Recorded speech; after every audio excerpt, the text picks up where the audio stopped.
pleased to welcome you to this IIEA seminar. My name is Mark Mellett. I'm a former Irish Defence Forces Chief of Staff. I'm an adjunct professor at UCC, and my areas of interest are security, climate, and ocean governance. And while I also chair the Maritime Area Regulatory Authority here in Ireland, I'm here as a member of the IIEA and I'm in a personal capacity. Underwater telecommunications cables play a critical role in our daily lives. In recent years, the protection of these cables has intensified, partially due to growing concerns about sabotage. To discuss the threats which these vital pieces of infrastructure face and what we can do to protect them, we're delighted to be joined today by Camino Kavanagh, Senior Fellow with the UN Institute for Disarmament Research and a visited Senior Fellow with the Department of War Studies at King's College, London. Dr. Kavanagh will speak for up to 15 minutes or so, and then we will go to a Q&A with our audience. You'll be able to join the discussion with the Q&A function in Zoom, and please feel free to send your questions in throughout the session, and we'll come to them once Dr. Kavanagh has finished her presentation. Just a reminder that today's presentation and the Q&A session are both on the record. We'd also ask that you might use social media or LinkedIn, use X and Twitter with at IIEA as the handle. I'd like now to formally introduce Camino and hand over to her. Dr. Camino Kavanagh is a Senior Fellow with the UN Institute for Disarmament Research and a visiting Senior Fellow with the Department of War Studies in King's College, London. Her current research focuses on international security, conflict and technology, as well as emerging issues relevant to critical subsea infrastructure. Camino is also a Senior Digital Advisor to the UN Department of Political Affairs, Policy and Mediation Division. She served as an advisor rapporteur to the 2019-21 and 2016-2017 UN negotiation processes on cyber, ICT and international security. Over the past decade, she has also advised and consulted with the UN Secretary General's Office, the UN Office for Disarmament Affairs, the UN Office on Drugs and Crime, the European Commission, the Organization for Security and Cooperation in Europe, the Organization of American States, as well as with government departments, agencies on issues relating to her area of expertise. I want now just to, before Camino starts her presentation, to say I thank her for her time, and she spent over a decade working in conflict and post-conflict contexts, including the UN, preparing and also in dealing with peacekeeping operations and political missions. Camino, the floor is yours. Thank you so much, Mark, and thanks also to the Institute for inviting me to speak today. I'm going to focus predominantly on, or pull predominantly from a report that we just had published this morning by UNIDIR, which looks at subsea telecommunications cables and what it means in policy and practice when governments actually designate them as critical infrastructure. But just to roll back a little bit, so today some 530 cable systems are currently active or under construction.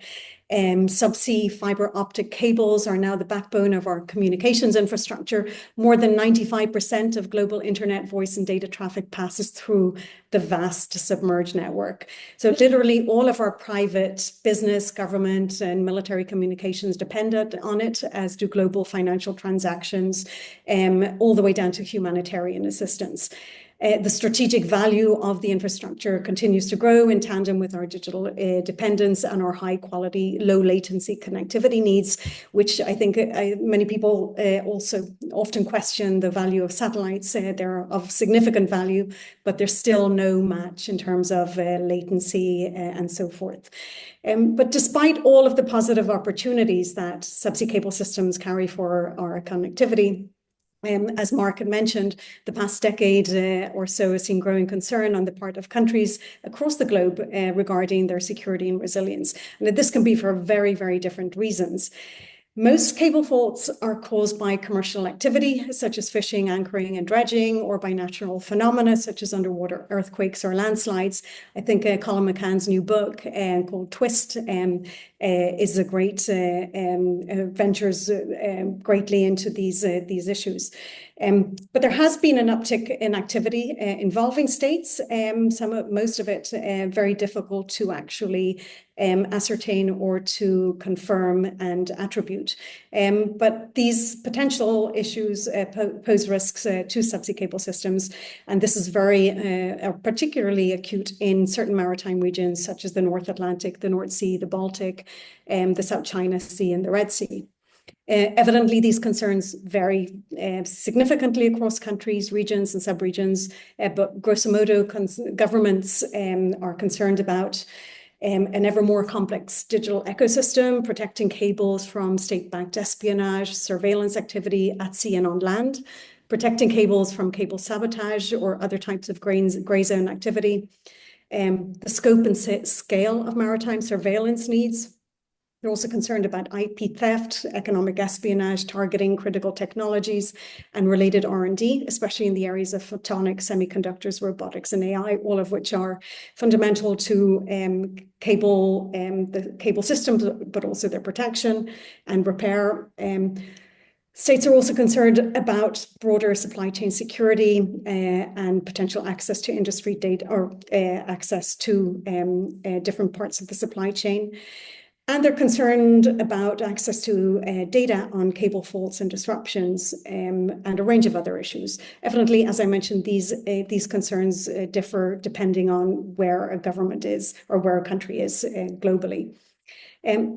These concerns come on top of those that industry is concerned about, and that tends to be much more, those concerns tend to be much more in the realm of regulatory complexity and overreach, project financing, dealing with the most common forms of cable damage, which, as I mentioned, tend to be damage caused by fishing, commercial shipping, and natural events.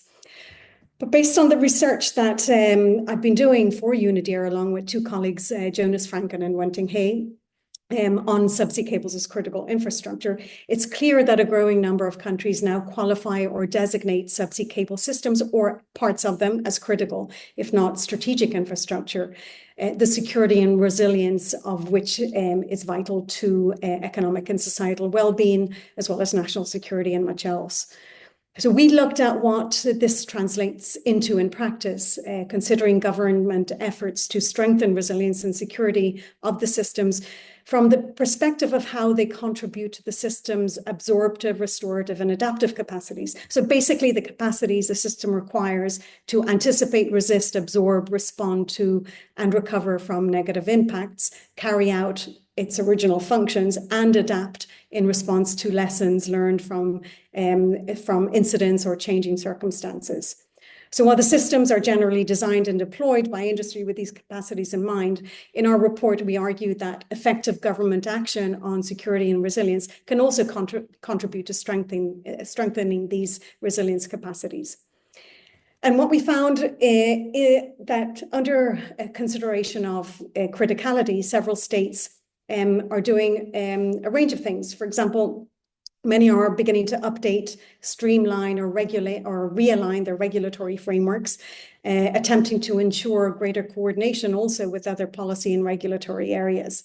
Many states are also seeking to understand changes in cable ownership structures and relevant regulatory and national security implications. Some states have launched public consultations or issued tenders to identify market failure and where government funding or investment may be needed for enhancing redundancy and repair. And new funding sources are being established in some places to cover such gaps. In some instances, critical infrastructure designation is helping release budgetary resources to cover the costs of the personnel and the procurement, testing, and deployment of new equipment and capabilities, particularly for maritime domain awareness and for informing defence and deterrence strategies, missions, and operations. In light of the uptick of incidents at sea affecting undersea infrastructure, a growing number of countries are integrating subsea cables into their national preparedness and crisis response plans and establishing coordination arrangements at different levels. So this includes new arrangements to enhance situational awareness of threats to and vulnerabilities of the systems, be it at sea, on land, or in cyberspace, and where supply chains are concerned. It also includes designating relevant points of contact at policy and operational levels and reviewing mechanisms for engagement with industry. This is a really key part of the whole framework. Some countries are also looking at identifying pathways for dealing with the persistent anchor damage caused by to cables by vessels underway. Subsea cable security and resilience is also becoming quite an important topic of cooperation between states. Let's call it a new era of cable diplomacy.